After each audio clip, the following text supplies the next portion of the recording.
ಅಪ್ಪ ನೀವು ಹಂಗ ಅಂತೀರಲ್ಲ. ಹೋಗ್ಲಿ ಬಿಡು. ಆ ಮ್ಯಾಗೇರಿ ಮಾತಪ್ಪಗೋರು ಊರಿಗೆ ಹೋಗೋ ಮುಂದ ಮನೆಗೆ ಏನಾರ ಹೇಳಿ ಹೋಗ್ಯಾರಂತನ? ಏನು ಹೇಳಿಲ್ಲ ಅಂತ ಅಂದ್ರು ಮುಂದಿನ ಶುಕ್ರವಾರ ಹಬ್ಬ ಐತಿ, ಅದಕ್ಕ ಮಗಳು ಕರ್ಕೊಂಡ್ ಬರಕ ಕಾರ್ ತಗೊಂಡ್ ಹೋಗ್ಯಾರಂತ. ಹಂಗ ಬರುವಾಗ ಬಾದಾಮಿ ಬನಶಂಕರಿ ಹಳ್ಳಿ ಪಟ್ಟದ ಕಲ್ಲು ನೋಡ್ಕೊಂಡು ನಾಡಿದ್ದು ಬರ್ತಾರಂತ. ಬಾ ನನಗೂ ಹೊಟ್ಟೆ ಭಾಳ ಹಸ್ತೈತಿ, ಊಟ ಮಾಡೋಣ. ಅಪ್ಪ ಅದು ನಾಗರಪಟ್ಟಣ ಹಬ್ಬಕ್ಕೆ ಸಂತೆ ಮಾಡಬೇಕು, ನಾನು ಊಟ ಮಾಡಿ ಹೋಗ್ತೀನಿ.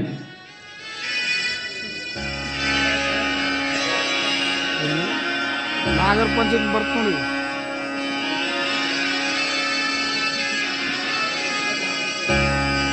ನಾಗರ ಪಂಚಮಿ ಶ್ರಾವಣ ಮಾಸದಲ್ಲಿ ಕಲ್ಲು ನಾಗಪ್ಪನಿಗೆ ಹಾಲೆರೆಯುವ ಹಬ್ಬ ನಾಗರ ಪಂಚಮಿ.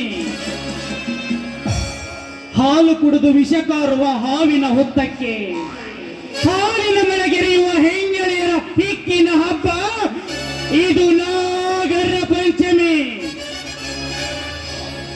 ಆದರೆ ನನ್ನ ಪಾಲಿಗಿದು ರಕ್ತ ಸಾಗರದ ಸಪ್ತಮೇ, ರಕ್ತ ಸಾಗರದ ಸಪ್ತಮೇ.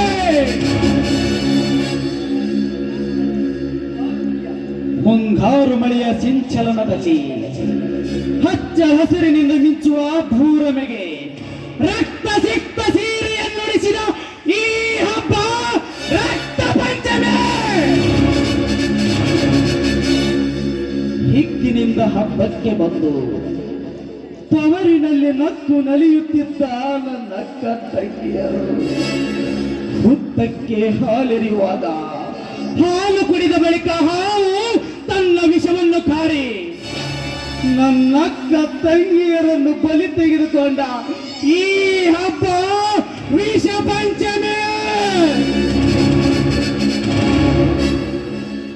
ಹಬ್ಬದ ಸಂಭ್ರಮದಲ್ಲಿಯೇ ಸಾವಿನ ಸೂತಕದ ಛಾಯೆ ಆವರಿಸಿದಾಗ ಸಾವಿನ ಮನೆಯಲ್ಲಿ ಸೇಡಿಗಾಗಿ ನನ್ನ ಸತಿಯನ್ನು ಬಲಿ ತೆಗೆದುಕೊಂಡ ಈ ಹಬ್ಬ ಸಾವಿನ ಪಂಚಮಿ.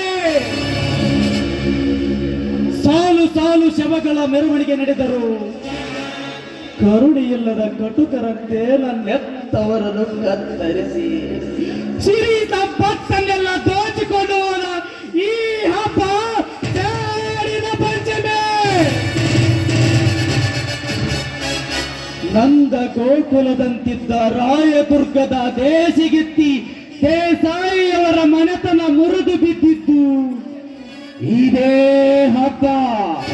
ಇದು ವಂಚನೆಯ ಪಂಚಮಿ. ಒಡ ಹುಟ್ಟಿದವರೇ ಕರುಳ ಕುಡಿಯನ್ನು ಕಿತ್ತುಕೊಂಡು ಕಟುಕರನ್ನಾಗಿಸಿದ ಈ ಹಬ್ಬ ಸಂಚಿನ ಪಂಚಮಿ. ಎಂತ